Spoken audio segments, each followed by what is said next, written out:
आज की इस वीडियो में लेकर आया हूँ स्टॉक मार्केट की सबसे इंपॉर्टेंट और फ्रेश न्यूज़। अगर आप स्टॉक मार्केट में इंटरेस्टेड हो तो वीडियो को एंड तक जरूर देखना बिना स्किप किए। Hi friends, my name is Santosh and you are watching stock Khabar daily. Let's start. Reliance ने legendary home appliance brand Kelvinator को अक्वायर कर लिया है और अब उसे मार्केट में दोबारा लॉन्च करने की तैयारी चल रही है। ये वही केल्विनेटर है जो 90s में द कूलेस्ट वन के नाम से हर घर में मौजूद होता था। इस स्टेप के साथ रिलायंस ने एक और नॉस्टैल्जिया बेस्ड ब्रांड रिवाइवल किया है। इससे पहले कंपा-कोला और सोसियो के साथ किया था, लेकिन ये सिर्फ रिलायंस की स्ट्रैटेजी नहीं है। भारत में बजाज, चेतक, एचडी और दुनिया भर में वोल्क्सवैगन, बीटल और मिनी कॉपर जैसे ब्रांड्स ने भी कमबैक करके अपनी ओल्ड ब्रांड रिकॉल का फायदा उठाया है। क्या केल्विनेटर जैसे विंटेज ब्रांड फिर से मार्केट में जगह बना पाएगी, और अगर हाँ तो रिलायंस रिटेल के वैल्यूएशन और कंज्यूमर सेगमेंट पे इसका क्या असर पड़ेगा? Write in the comment box. Let's go to the next one. RailTel Corporation of India को एक नया गवर्नमेंट कॉन्ट्रैक्ट मिला है जिसकी टोटल वैल्यू है 10.05 करोड़ इंक्लूडिंग टैक्स। कंपनी को यह ऑर्डर मिला है ओडिशा गवर्नमेंट के एसएसईपीडी डिपार्टमेंट से, जिसके तहत एक कॉम्प्रिहेंसिव आईटी सॉल्यूशन इंप्लीमेंट किया जाएगा। इस पूरे प्रोजेक्ट को 20 जनवरी 2026 तक पूरा किया जाना है। कंपनी ने यह जानकारी अपने ऑफिशियल एक्सचेंज फाइलिंग में दी है। इसके अलावा रेलटेल का Q1 बोर्ड मीटिंग 28 जुलाई को है। रेलटेल की यह अचीवमेंट दिखाती है कि कंपनी एक्टिवली नए गवर्नमेंट प्रोजेक्ट्स ले रही है। आईटी और डिजिटल सॉल्यूशन में पीएसयू कंपनीज की प्रेजेंस लगातार बढ़ रही है। Q1 रिजल्ट्स में आने वाले डेटा और ऐसे नए कॉन्ट्रैक्ट्स दोनों मिलकर कंपनी के फ्यूचर आउटलुक को डिफाइन कर सकते हैं। Next is Shanti gold international limited, एक Mumbai based gold jewellery manufacturer अपना आईपीओ लेकर आ रही है। कंपनी खास तौर पर 22 carat cubic zirconia studded gold jewellery बनाती है और अब करीब 360 करोड़ जुटाने जा रही है फ्रेश इक्विटी इशू के जरिए। आईपीओ खुला है 25 जुलाई से 29 जुलाई तक और शेयर्स की लिस्टिंग होगी एनएससी और बीएससी पर। प्राइस बैंड रखा गया है 189 से 199 पर शेयर और लॉट साइज है 75 शेयर्स। कंपनी फंड यूज करेगी अपने वर्किंग कैपिटल को मजबूत करने के लिए, एक नया मैन्युफैक्चरिंग फैसिलिटी जयपुर में सेटअप करने के लिए और साथ ही प्रोडक्ट रेंज को एक्सपेंड करने के लिए। ट्रीडेंट लिमिटेड, जो वॉलमार्ट और टारगेट जैसे ग्लोबल रिटेलर्स को होम टेक्सटाइल सप्लाई करती है, ने Q1 में जबरदस्त प्रॉफिट बनाया है। कंपनी का नेट प्रॉफिट 89.7% से बढ़कर 140 करोड़ पहुंच गया है, जबकि पिछले साल इसी क्वार्टर में यह 73.8 करोड़ था। रेवेन्यू हल्का सा गिरा है 2.1%, लेकिन प्रॉफिट मार्जिन में बड़ा उछाल देखने को मिला। इस बेहतरीन परफॉर्मेंस के पीछे दो बड़ी वजहें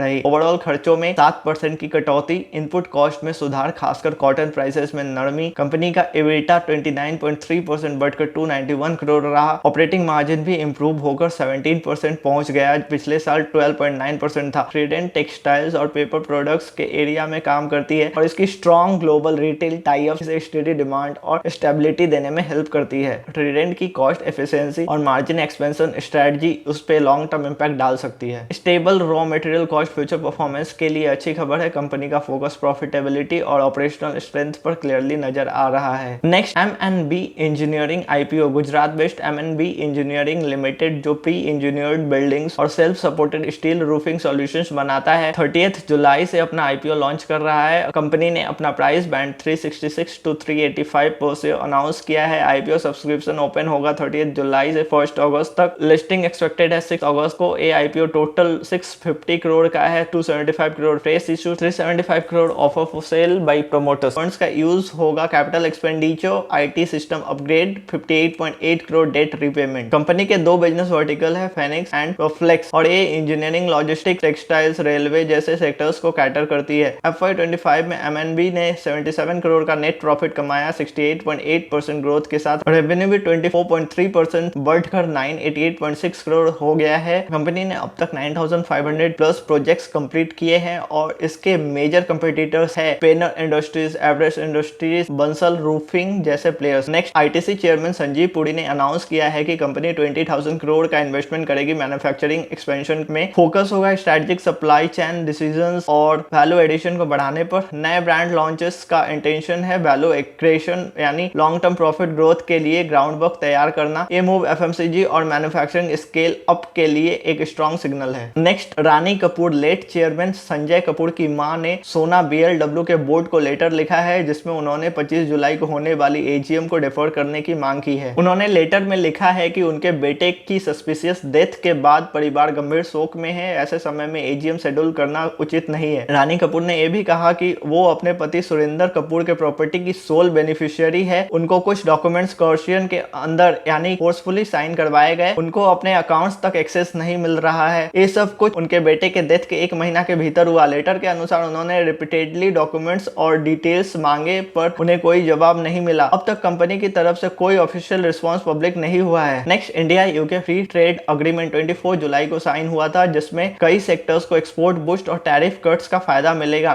टेक्सटाइल सेक्टर में केपीआर मिल्स, एक कंपनी ऑलरेडी 60+ कंट्रीज में एक्सपोर्ट करती है। अब इंडिया यूके डील के बाद यूके मार्केट में और एक्सपेंशन की उम्मीद है। गोकुलदास एक्सपोर्ट्स FY25 में 68.4 मिलियन गारमेंट्स ग्लोबली शिप किए थे। अब यूके से और डिमांड आने की संभावना है। पीडीएस कंपनी का 37% रेवेन्यू यूके से आता है। उनके यूके क्लाइंट्स का जीएमबी $1 बिलियन से ऊपर है। अब सोर्सिंग इंडिया से और बढ़ सकता है। ऑटो सेक्टर में टाटा मोटर्स यूके में बनने वाली लग्जरी कार्स जैसे जैगुआर, लैंड रोवर पे अब इंडिया में कम इंपोर्ट ड्यूटी लगेगी। लॉन्ग टर्म में कंपनी को फायदा मिलेगा। सोना बीएलडब्ल्यू, सोना कॉमस्टर कंपनी के 57% सेल्स एक्सपोर्ट बेस्ड है। अब आईसीई, ईवी, हाइब्रिड व्हीकल्स पर टैरिफ कम होने से ग्लोबल डिमांड और बढ़ सकती है। फार्मा सेगमेंट में सन फार्मा कंपनी की प्रेजेंस 90 कंट्रीज में है। FY25 में इसका 74.9% रेवेन्यू एक्सपोर्ट से आया था। एक्सपोर्ट के top 5 markets Germany, France, Italy, Spain, UK में $70 बिलियन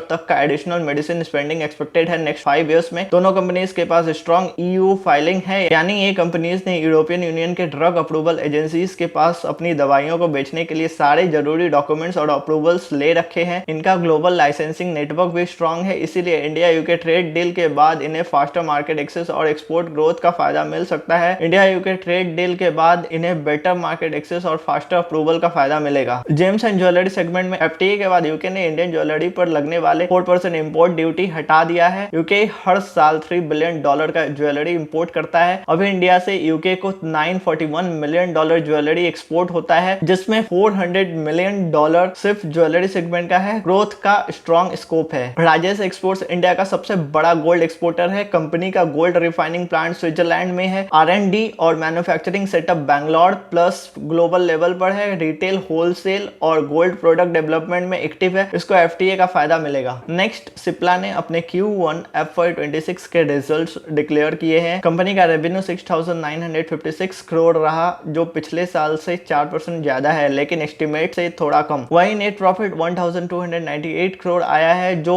10% ग्रोथ दिखाता है और ब्रोकरेज एस्टिमेट्स को भी बीट करता है। ओवरऑल कंपनी ने स्ट्रॉन्ग मार्जिन कंट्रोल दिखाया है। नेक्स्ट, श्रीराम फाइनेंस ने अपने Q1 का रिजल्ट अनाउंस किया है। कंपनी का नेट प्रॉफिट 2,156 करोड़ रहा, जो 9% का ईयरली ग्रोथ है और ब्रोकरेज एस्टिमेट 2,131 करोड़ से थोड़ा बेटर आया है। रेवेन्यू फ्रॉम ऑपरेशन 11,536 करोड़ रहा, जो कंपनी की स्ट्रॉन्ग परफॉर्मेंस दिखाता है। Now we have come to the end. Hope you find the video informative. अगर आपको वीडियो पसंद आई तो लाइक, शेयर एंड सब्सक्राइब करके बेल आइकन प्रेस कर देना। मिलते हैं नेक्स्ट वीडियो में, तब तक के लिए बाय बाय, टेक केयर।